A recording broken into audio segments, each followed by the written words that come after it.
So now that you've made the decision to have surgery, what does the preoperative process look like? So at this point, we've already submitted for pre-authorization from your insurance company. So we gather all the data that they require. Sometimes they will require additional information or reject you, and we have to do a rebuttal to the insurance company. But it's very important that prior to you having any kind of operation, you know what your insurance covers, what it doesn't. If you have any financial obligation to the surgery, you need to have all that as you make your decision to move forward. Once that's done, you've made the decision for surgery, our nurse will give you some instructions and we'll give you a surgical date.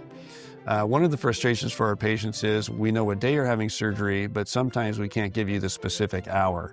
And that's because we look at that surgery schedule usually 2 to 3 days before, and we stratify people according to risk. For instance, if someone is a young child, they would go early in the morning. If someone is a diabetic, they will go earlier in the schedule because they can't tolerate not eating for a prolonged period of time.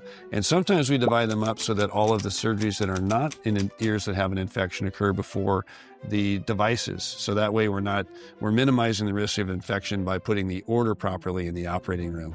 Having said that, we sterilize the operating room between every case. This is just to be very careful.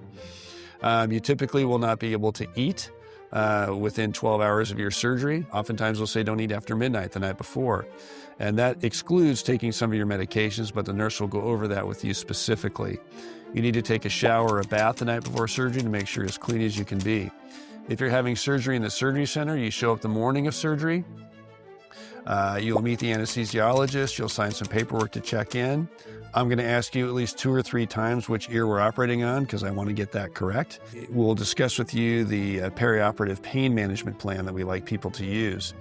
Once that's completed, we bring you back to the operating room and you'll go in, and it's a pretty cool place. It looks a lot like something off a Star Wars episode. Don't be worried. I know how all that stuff works. You don't need to. Like I always tell patients, it's okay if you're nervous. It's not okay if I'm nervous. And we love where we work, and we do this as our daily job. You go through the operation, and you'll wake up in the recovery room after surgery, and we'll let you fully wake up, make sure that you don't have any complications, give you your post-operative instructions, and you'll have someone drive you home.